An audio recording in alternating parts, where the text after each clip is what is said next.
Hello and welcome to the Frostburg Experience. I'm Alex Serrano. On today's show, we'll be discussing the LGBTQ community and FSU's role in diversity issues.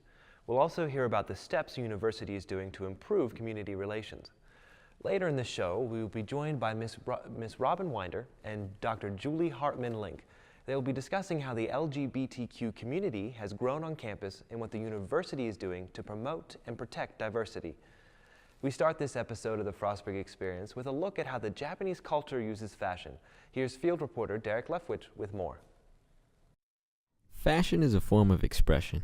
You can express your personality, culture, and history all in the things you wear. But just like any other form of art, it can be perceived in many different ways. In order to find out more about these perceptions of specifically American and Chinese fashion, we had a chance to speak with one of our international students, Darcy, who was able to give us an outside opinion on why these perceptions might exist. In China, they have over 2,000 years of the cultural and the history, and in the America, it's a new country in my mind, I think, and the culture is from many different places. And in China, it's just China, just between many years ago, just like this. Darcy then explains how she perceives the fashion from both America and China. Just arrived American for 4 months, so I can't define the fashion of America, but I think in the school, the fashion is the dress you like. Just you feel happy, you dress what kind of clothes you think is good. I think this is fashion. In Chinese, many girls, when they go out, they will dress up, they will make up, they will put themselves very brilliant, very beautiful. They want to be beautiful. But here, I think people in normal life, they don't really care their dress. They just want to comfortable. But in formal places, they will, of course, there's no doubt they will dress up. And finally, Darcy explains the importance of dressing differently. It's very important to dress different because we have different cultural and different many things, different education. We should have different dressing, and different dressing is a symbol that you come from different places, and think it's very important. For the Frostburg Experience, I'm Derek Lefwich. Thanks, Derek. International students express themselves in a variety of ways. While fashion is widely appreciated around the world, it is important to remember that it is as equally diverse. The Japanese culture is recognized for its unique style. When we come back, we'll be joined in the studio by FSU Japanese student Kano Nozao.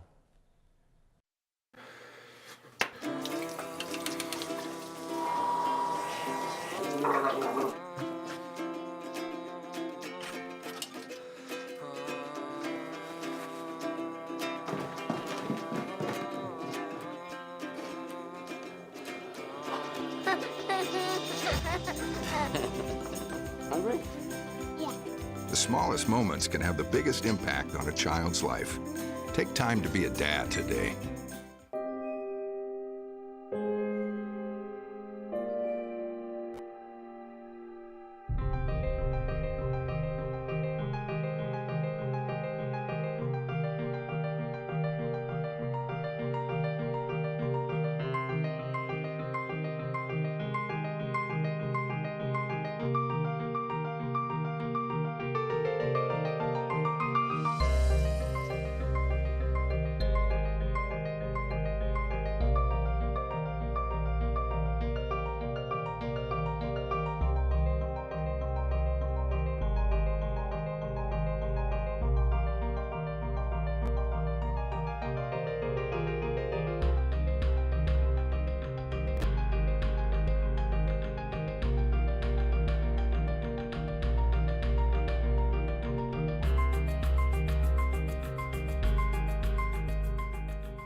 Welcome back. We are joined in the studio by FSU Japanese exchange student Kano Nozao. Welcome to the show. What do you like most about attending school in America? I think small class. I mean, in my university, it's so big. Like I'm going to Tokyo, and it's too much people. So usually I take the class every day. Like it's too big classroom, and 50 to 100 students in there. So I just listen to professor, but in here like 20 to 30 students. So I can do presentation and discussion. Like I mean, everyone can participate. So it's good for students. How would you describe Japanese culture? I think Japanese culture is like cute. Cute. In Japanese, we say kawaii. I think some foreign people know kawaii. I mean, you know, anime is very popular culture in the world. Like it's like very cute character, you know, like Pokemon, you know that, like that. So how would you describe fashion trends in Japan? Okay. Yes, I think many people look like same. I mean, many people care about trends. So, yes, everyone like reading fashion magazines and TV or drama, everything. But that's why everyone looks like the same fashion and, you know what I mean? So what do you think is the biggest difference between the Japanese and American fashion? I think American doesn't care about others too much compared with Japanese, you know, because we always care about others. That's why we wear the same clothes, looks like same. But in here, everyone don't care about others. Also, I mean, I think they enjoy having fun fashion by themselves. What styles do you prefer to wear? I like everything. Like sometimes I do like European style, but I like American, like California girls and New York style, and also I like Japanese style. So I always, when I go to shopping, I choose like many things, and I like mixing style. Yeah. Well, thank you for sharing your thoughts on Japanese culture and fashion trends. Now let's take a look at Spectrum, an FSU organization focused on providing a safe space for students on campus.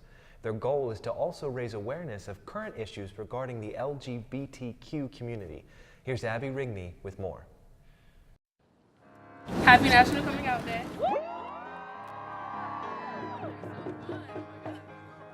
In 2015, the U.S. Supreme Court ruled that the U.S. Constitution guarantees the right for same-sex couples to marry in all 50 states. Over the years, many colleges and universities have been developing more organizations for the LGBT community.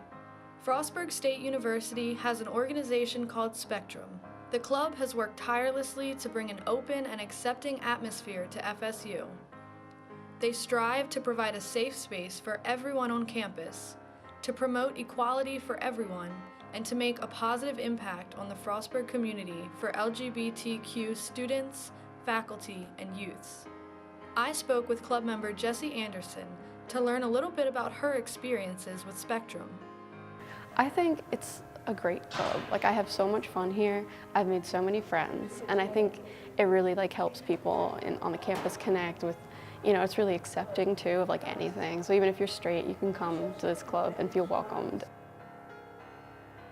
Well, I thought the march was really fun, and I think it brought Frostburg's community together, because there were people in classes that I've seen that I didn't know were part of the LGBTQ community, and I saw them there, and it was really fun to know, oh, we have something in common, and it was a lot of fun to bring people together.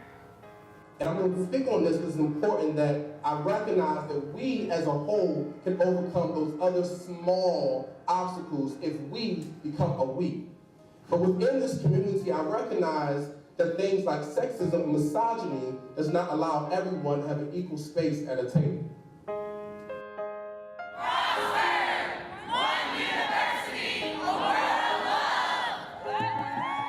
For the Frostburg Experience, I'm Abby Rigney. Thank you for that, Abby. When we return from the break, we'll be joined by Spectrum's head advisor, Ms. Robin Wynder, and FSU Associate Professor of Sociology, Dr. Julie Hartman-Linck. They will be with us to talk about the club's history as well as its plans for the future. Please stay tuned. So, I got this new family, and I don't know what it is about this one, but she can't seem to put down that toy all day long. Tap, tap, tap, tap.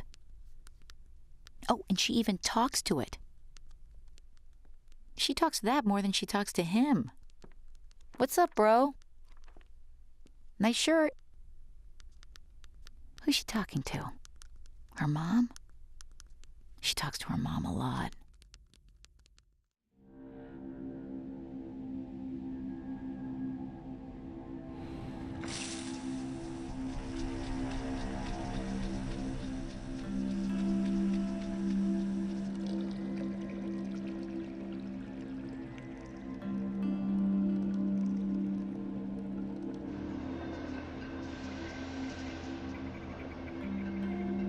When some people struggle with their mortgage payments, they become frozen, petrified. Not knowing what to do, they do nothing. But the people who do something, the people who take action, are far more likely to get the most positive outcome. Making home affordable is a free government program. Call now to talk one-on-one with a housing expert about the options that are right for you. Real help, real answers, right now. Welcome back. We're joined in the studio by Ms. Robin Wynder, advisor of Spectrum, and Dr. Julia Hartman-Linck, former advisor of Spectrum. Welcome. Thank you. So when was the original club for Spectrum started, and who started it? Well, I tried to dig up that information for you. I've talked with alums who have told me they were involved in the organization going back into the early to mid 1980s.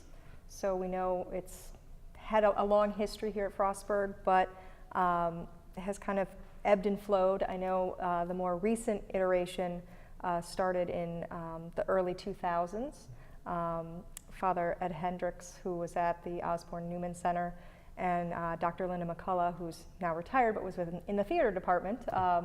She and they kind of helped advise the organization then, and it was the Gay Straight Alliance when I took over as advisor in 2008. So it's been in different names and different forms, but at least since the early to mid 1980s, there's been some kind of active LGBTQ organization on campus. So how many events has Spectrum held over the semester? Well, they generally meet every Thursday. The first Thursday of the month, they have an open mic night. But they had one major event, National Coming Out Day, in October. So I think their goal was to have more next semester, but it's pretty significant. So how has Spectrum's name changed over time? Well, as I said, in 2008, when I sort of took on the role of advising, they were the Gay Straight Alliance, which I think was a reflection of trying to include more of the straight ally supporters into the organization. As I advised them, they then became BT Glass, Breaking Through Glass, which was an acronym standing for bisexual, transgender, gay, lesbian, and straight supporters.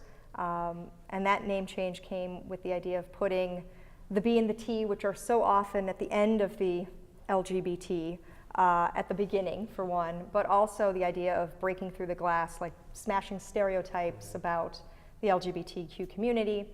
And then, as you know, different folks have been involved with the organization who either identified as non-binary gender, agender, part of the polyamorous community.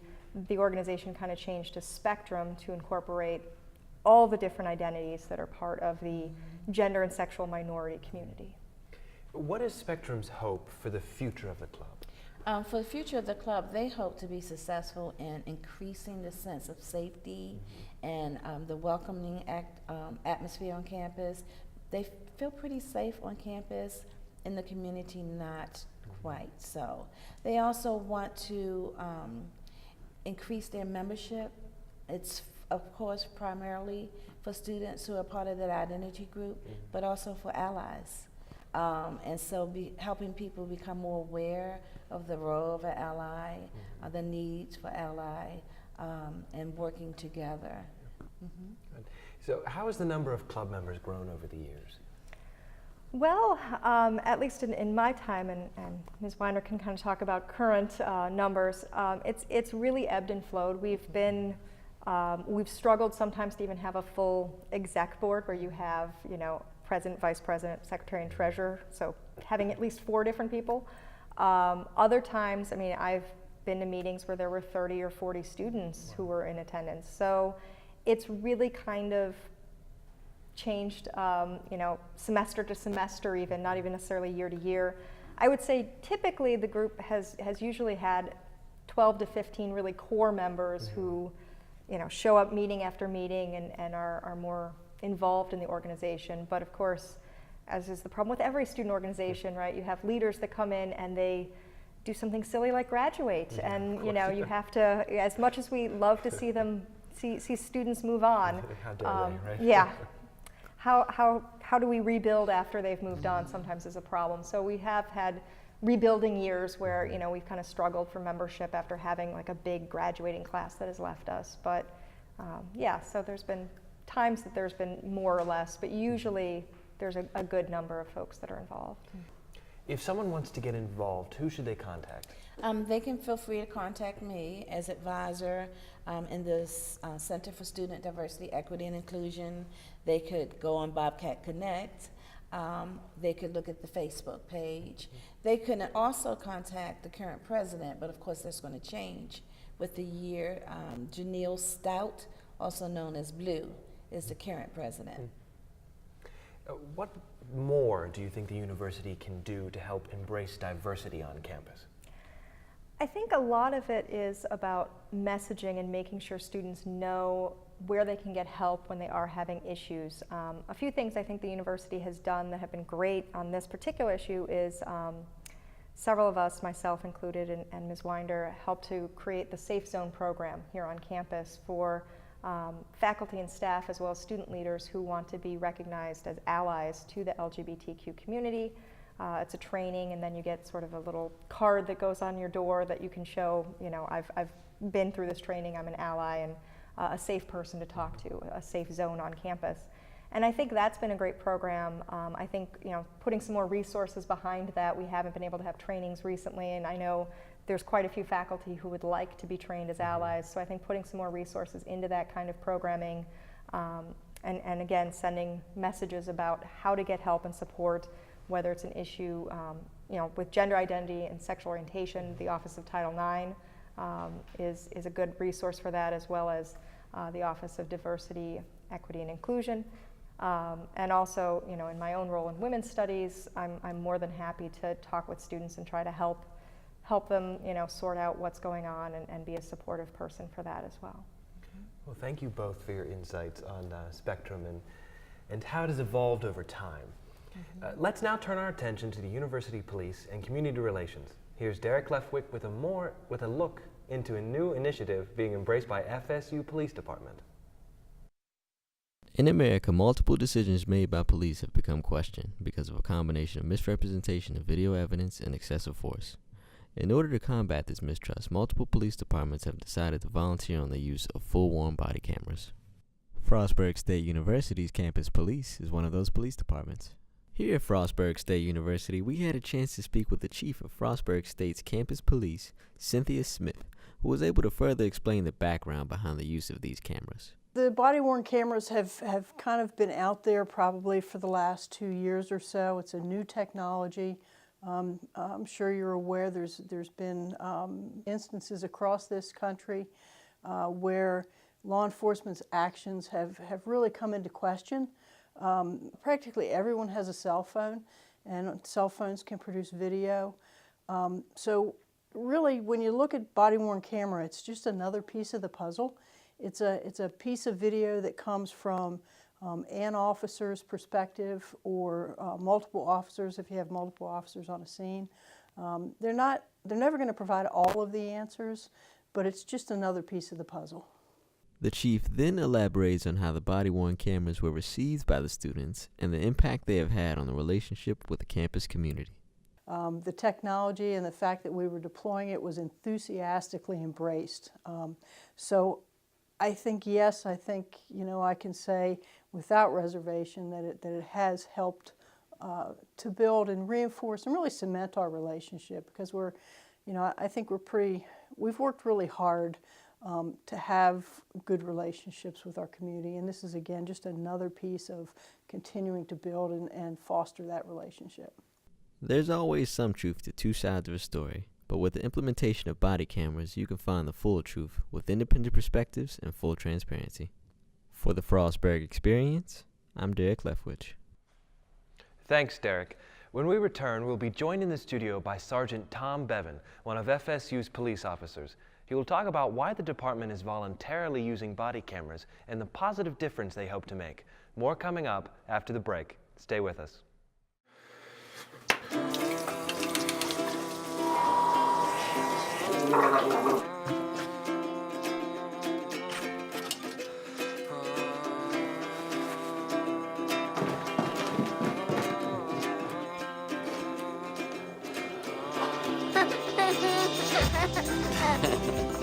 Hungry? The smallest moments can have the biggest impact on a child's life. Take time to be a dad today.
Now joining us is FSU Police Officer Sergeant Tom Bevans. Welcome to the show. Hi, Alex. Thank you. So how long have you been on the police force? I've been on the police force now since 2010, so it's been a little over 6 years. Loving every minute of it. So why did you decide to become an FSU police officer? When I was a kid, who didn't want to be a police officer? And I was working here at Frostburg State University in facilities, and I had some friends who were police officers. They thought that I would be a good fit for the force, and I saw the job opening and thought that I could, help the community in a better way. So I applied, and I was afforded a good opportunity, and here I am. So what is a typical day like for an FSU officer? Oh my! I wish I could say it was all excitement and car chases and action and fun, but we have a lot of tasks. There's nothing routine. There's nothing normal about our day. We're responsible for security of the buildings, security of all of the students, monitoring traffic, making sure that the community is safe in general, making sure that all the university functions are going accordingly. So we have our hand in a lot, and every day is different. Mm-hmm. So why did you decide to start wearing the body cameras? I think one of the main reasons, I think it's the future. That's the way we see law enforcement heading in the future. One of the things that we've noticed in the community in general is whenever we were on calls, everybody had their cell phone out and they were recording us. So you tend to have that one-sidedness when that occurs. And for transparency issues and to show that the community that we are willing to show our side of things and we have nothing to hide, I think that we chose to participate in the program to further that, to say, hey, we have nothing to hide. This is what we do on a daily basis. So do you believe wearing body cameras will help strengthen community ties?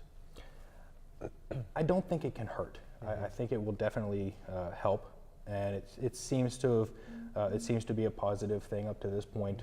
We've been wearing them now for several months. and just they've had a very positive reception in the community. We haven't really, it takes a while to gain ground, gain traction with, going to court and having the evidence there and having the footage available to the public. So we're just starting to get into that now, where we're seeing the footage start to come together with court cases and incidents out on campus where people are starting to request the footage and stuff.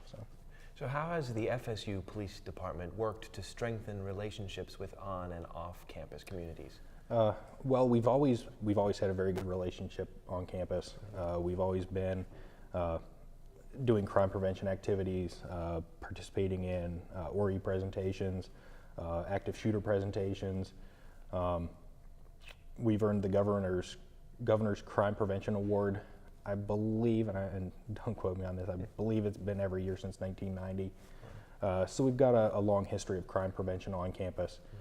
Several years ago, we started doing the concurrent jurisdiction agreement with Frostburg City Police, where we started patrolling some of the off-campus areas.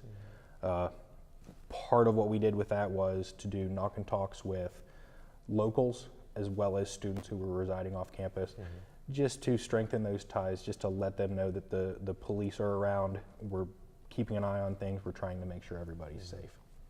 Thank you for joining us and sharing your thoughts on police and community interactions. That's all the time we have for today's show. A special thank you to Kano Nozao, Ms. Robin Wynder, Dr. Julia Hartman-Linck, and Sergeant Tom Bevans for joining us today and sharing their knowledge on fashion, the LGBTQ community, and police relations. Thank you also to our field reporters Abby Ringney and Derek Lefwich for their special reports. I'm Alex Serrano. Thank you for joining us, and be sure to catch the next episode of the Frostburg Experience.